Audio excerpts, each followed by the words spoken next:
Hello students, आप सभी का हमारे YouTube चैनल पे स्वागत है। आज के क्लास में हम लोग क्लास 11th का मैथ्स का एक चैप्टर लिए हैं जो है अनुक्रम तथा श्रेणी। आइए हम लोग इसके बारे में देखते हैं क्या होता है और इसमें हम सारा अध्ययन करते हैं। आइए हम लोग समझते हैं पहले अनुक्रम क्या होता है। अगर अनुक्रम को समझें तो अनुक्रम क्या है? एक संख्याओं का समूह है। ठीक है, अगर हम लोग लिखें इसको तो संख्याओं का एक ऐसा समूह जो किसी निश्चित पैटर्न का अनुसरण करें। तो संख्याओं का एक ऐसा समूह जो किसी निश्चित पैटर्न का अनुसरण करे उसको हम लोग कहते हैं अनुक्रम। ठीक है ना। अगर हम लोग एग्जाम्पल से समझें, जैसे मान लो 1 2 3 4 5 इस तरह से। ठीक है ना। अगर हम लोग इसमें देखें तो आप देखोगे कि जो दूसरी संख्या है पहली संख्या से एक ज्यादा है ना। ऐसी तीसरी संख्या दूसरी संख्या से एक ज्यादा है।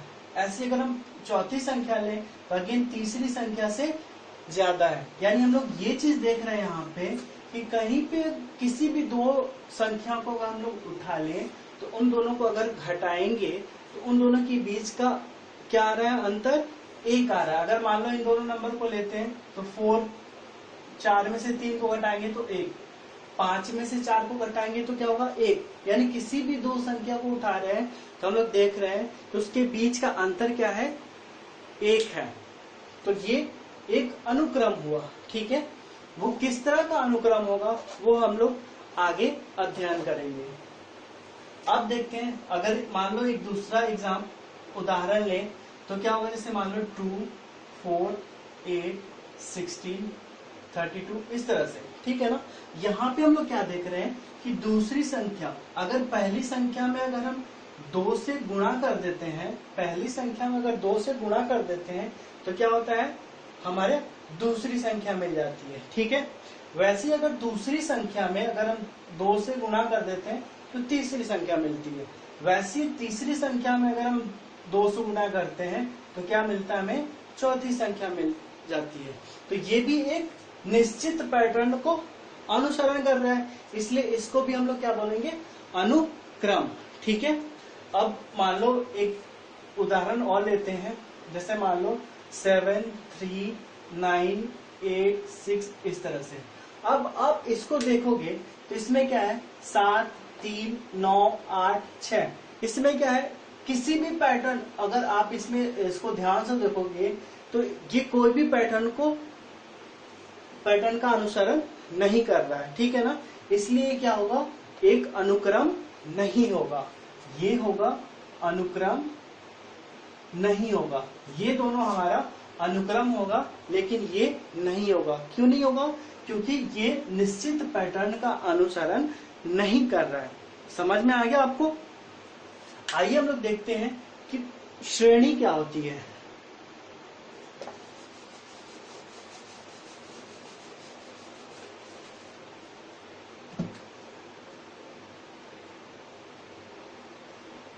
श्रेणी क्या होती है? अगर हम लोग श्रेणी अगर मान लो कि A1 A2 A3 A4 ऐसे करता हुआ ये हमारा अनुक्रम है।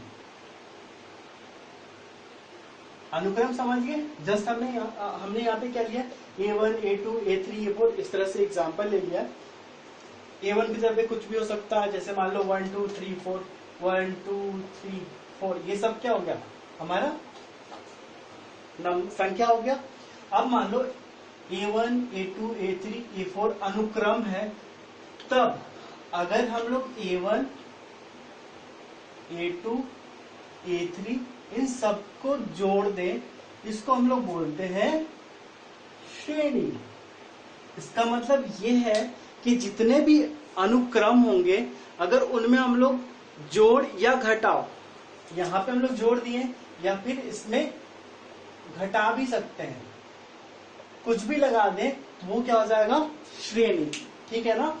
यानी कहने का मतलब है कि अगर हमें अनुक्रम दिया गया है तो उसमें जोड़ या घटाव का अगर साइन लगा देते हैं तो वो हमारा क्या हो जाता है, श्रेणी। ठीक है, ये दोनों चीजें समझ में आ गई आपको, अनुक्रम और श्रेणी।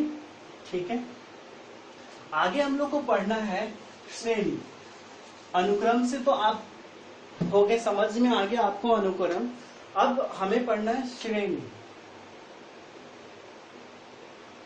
ठीक है ना। श्रेणी ऐसे 3 तरह की होती है।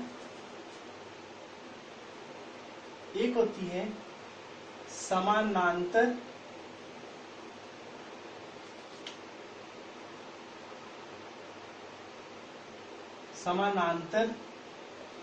श्रेणी। ठीक है, दूसरी होती है गुणोत्तर श्रेणी और तीसरी होती है हरात्मक श्रेणी। ठीक है, इन तीनों के बारे में एक बार समझ लेते हैं। समानांतर श्रेणी में क्या होता है कि अगर अनुक्रम है, जैसे मान लो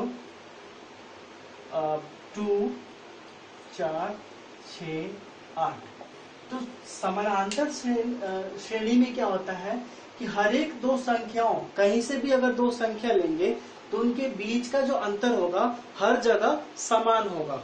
ठीक है ना, जिसको हम लोग बोलते हैं सार्वअंतर। अगर हर जगह, जैसे मान लो यहाँ पे 2 है 4 है, अगर इन दो नंबर को लेते हैं तो इन दोनों के बीच का अंतर क्या होगा, 2। अगर मान लो 6 और 8 लेते हैं तो इन दोनों के बीच का अंतर क्या है, 2।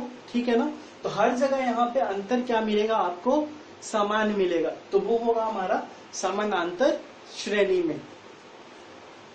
ठीक है, अब गुणोत्तर श्रेणी में क्या होता है, जैसे मान लो 2 4 8 16 और 32।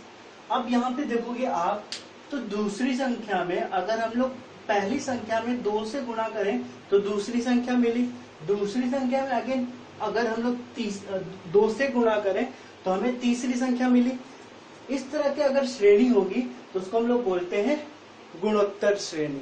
ठीक है, बेसिकली हमें इन्हीं 2 श्रेणी के बारे में पढ़ना है। हरात्मक श्रेणी क्या होती है कि अगर मान लो कि 2, या इसको ऐसे समझें A1 A2 A3, अगर ये समानांतर श्रेणी